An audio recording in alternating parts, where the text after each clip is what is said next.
पश्चिम Asia पर BRICS में रार छिड़ गई है। भारत की अध्यक्षता में बीच का रास्ता निकाला गया है। पर्दे के पीछे की पूरी कहानी क्या है वो हम आपको समझाएंगे इस वीडियो में। नमस्कार, आप देख रहे हैं न्यूज़ 18 का डिजिटल प्लेटफॉर्म। मैं हूं आपके साथ श्रुति श्रीवास्तव।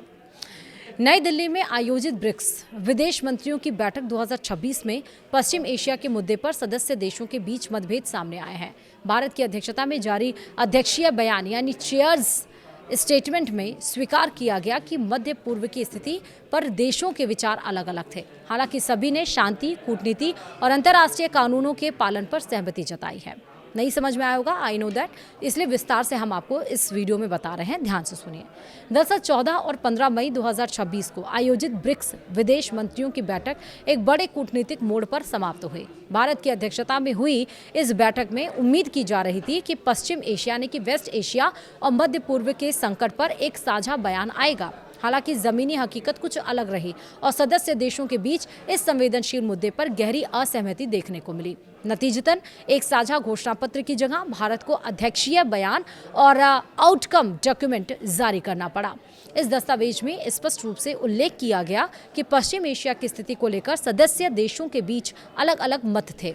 यह बयान इस बात का संकेत है कि रूस, चीन, भारत और हाल ही में शामिल हुए नए सदस्यों के बीच क्षेत्रीय सुरक्षा और हितों को लेकर खींचतान जारी है। तो वहीं ब्रिक्स देशों के बीच आखिर किन मुद्दों पर पेच फंसा हुआ है वो भी समझिए। नई दिल्ली में जुटे ब्रिक्स देशों के विदेश मंत्रियों ने वैश्विक राजनीति और सुरक्षा पर विस्तार से चर्चा की, लेकिन जब बात पश्चिम एशिया की आई तो सहमति की जगह विविध दृष्टिकोण हावी रहे। भारत द्वारा जारी बयान के मुताबिक सदस्य देशों ने अपने अपने राष्ट्रीय रुख प्रस्तुत किए। हालांकि सभी देशों ने इस बात पर जोर दिया कि वर्तमान संकट का समाधान संवाद और कूटनीति से होना चाहिए। संप्रभुता और क्षेत्रीय अखंडता का सम्मान करने पर तो सब राजी थे, लेकिन संकट की जिम्मेदारी और उसके समाधान के तरीकों पर विचार अलग थे। अंतर्राष्ट्रीय जलमार्गों में समुद्री व्यापार के सुरक्षित प्रवाह को लेकर भी चिंता जताई गई। इस असहमति को ब्रिक्स की कमजोरी नहीं बल्कि इसके लोकतांत्रिक स्वरूप के तौर पर देखा जा रहा है। भारत ने अपनी अध्यक्षता में रिजिलियंस, इनोवेशन को ऑपरेशन और सस्टेनेबिलिटी की थीम रखी है। अध्यक्षीय बयान में कहा गया कि सदस्य देशों के बीच मतभेद के बावजूद सभी ने भारत की अध्यक्षता का पूरा समर्थन किया। बैठक में संयुक्त राष्ट्र यानी कि यूएन के ढांचे में सुधार और इसे अधिक प्रतिनिधि बनाने की मांग को फिर से दोहराया गया।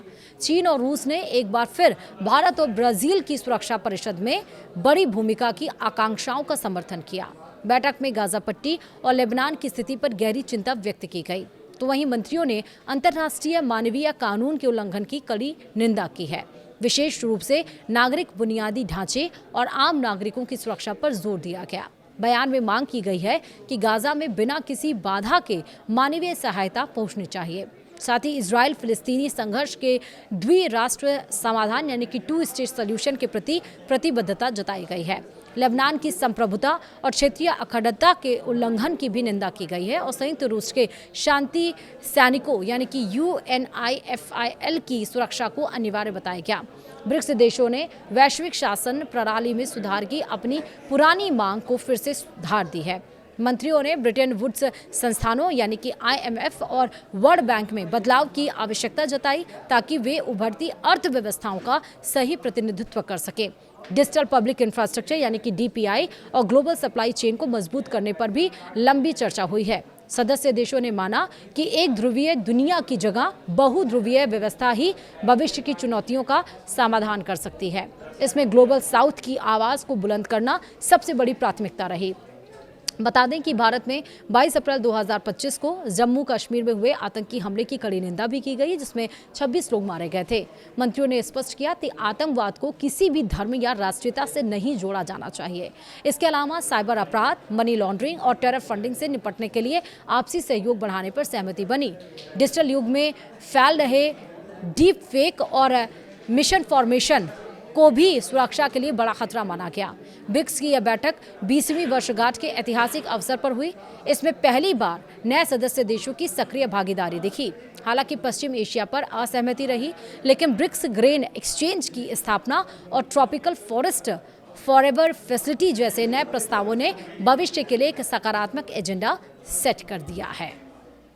वीडियो में इतना ही। नमस्कार।